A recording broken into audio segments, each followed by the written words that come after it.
मत्ती की इंजील बाब 15। उस वक्त फरीसियों और फकीरों ने यरूशलेम से यीशु के पास आकर कहा कि तेरे शागिर्द बुजुर्गों की रवायत को क्यों टाल देते हैं कि खाना खाते वक्त हाथ नहीं धोते। उसने जवाब में उनसे कहा कि तुम अपनी रवायत से खुदा का हुक्म क्यों टाल देते हो, क्योंकि खुदा ने फरमाया है, तू अपने बाप की और अपनी माँ की इज़्ज़त करना, और जो बाप या माँ को बुरा कहे वो ज़रूर जान से मारा जाए। मगर तुम कहते हो कि जो कोई बाप या माँ से कहे कि जिस चीज़ का तुझे मुझसे फ़ायदा पहुँच सकता था वो खुदा की नज़र हो चुकी, तो वो अपने बाप की इज़्ज़त ना करे। बस तुमने अपनी रवायत से खुदा का कलाम बातिल कर दिया। ऐ रयाकारो, यूसाया ने तुम्हारे हक़ में क्या खूब नबूवत की कि ये उम्मत ज़ुबान से तो मेरी इज़्ज़त करती है, मगर इनका दिल मुझसे दूर है, और ये बेफ़ायदा मेरी प्रस्तिश करते हैं, क्योंकि इंसानी अहकाम की तालीम देते हैं।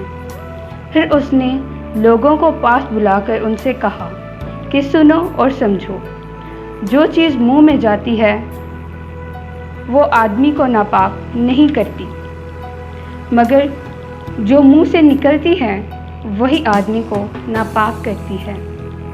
इस पर शागिर्दों ने उसके पास आकर कहा, क्या तू जानता है कि फरीसियों ने ये बात सुनकर ठोकर खाई? उसने जवाब में कहा, जो पौधा मेरे आसमानी बाप ने नहीं लगाया जड़ से उखाड़ा जाएगा। उन्हें छोड़ दो, वो अंधे राह बताने वाले हैं, और अगर अंधे को अंधा राह बताएगा तो दोनों गड्ढे में गिरेंगे। पतरस ने जवाब में उससे कहा, ये तमसील हमें समझा दे। उसने कहा, क्या तुम भी अब तक बेसमझ हो? क्या नहीं समझते कि जो कुछ मुंह में जाता है वो पेट में पड़ता है और मज़बला में फेंका जाता है? मगर जो बातें मुंह से निकलती हैं वो दिल से निकलती हैं, और वही आदमी को नापाक करती हैं। क्योंकि बुरे ख्याल, खून रेज़ियाँ, ज़नाकारियाँ, हरामकारियाँ, चोरियाँ, झूठी गवाहियाँ, बदगोइयाँ दिल ही से निकलती हैं। यही बातें हैं जो आदमी को नापाक करती हैं, मगर बगैर हाथ धोए खाना खाना आदमी को नापाक नहीं करता। फिर यीशु वहाँ से निकलकर सूर और सैदा के इलाका को रवाना हुआ, और देखो, एक किनानी औरत उन सरहदों से निकली और पुकार कर कहने लगी, ए खुदावंद इब्ने दाऊद, मुझ पर रहम कर, एक बदरूह मेरी बेटी को बहुत सताती है। मगर उसने उसे कुछ जवाब ना दिया, और उसके शागिर्दों ने पास आकर उससे ये अर्ज़ की कि उसे रुखसत कर दे, क्योंकि वो हमारे पीछे चिल्लाती है। उसने जवाब में कहा कि मैं इस्राएल के घराने की खोई हुई भेड़ों के सिवा और किसी के पास नहीं भेजा गया। मगर उसने आकर उसे सजदा किया और कहा, ए खुदावंद, मेरी मदद कर। उसने जवाब में कहा, लड़कों की रोटी लेकर कुत्तों को डाल देना अच्छा नहीं।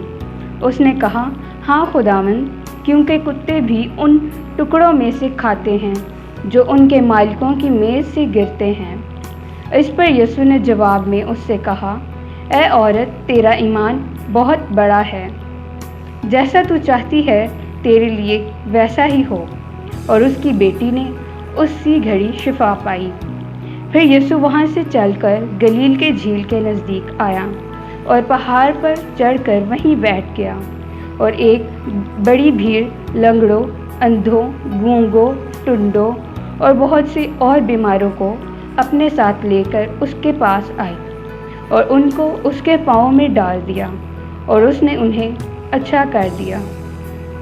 चुनांचे जब लोगों ने देखा कि गूंगे बोलते, टुंडे तंदुरुस्त होते और लंगड़े चलते फिरते और अंधे देखते हैं, तो ताज्जुब किया और इस्राएल के खुदा की तमजीद की। और यीशु ने अपने शागिर्दों को पास बुलाकर कहा, मुझे इस भीड़ पर तरस आता है, क्योंकि ये लोग 3 दिन से बराबर मेरे साथ हैं और उनके पास खाने को कुछ नहीं।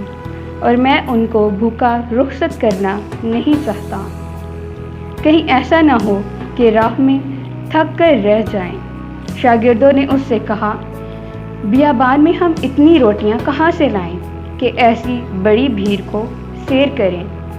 یسوع نے ان سے کہا، تمہارے پاس کتنی روٹیاں ہیں؟ انہوں نے کہا، 7 اور تھوڑی سی مچھلیاں ہیں۔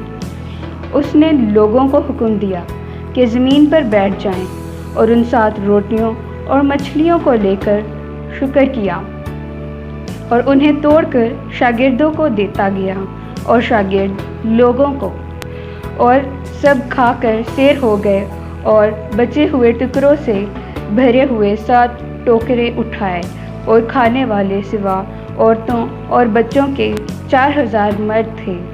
پھر وہ بھیڑ کو رخصت کر کے کشتی میں سوار ہوا اور مگدن کی سرحدوں میں آ گیا۔ آمین۔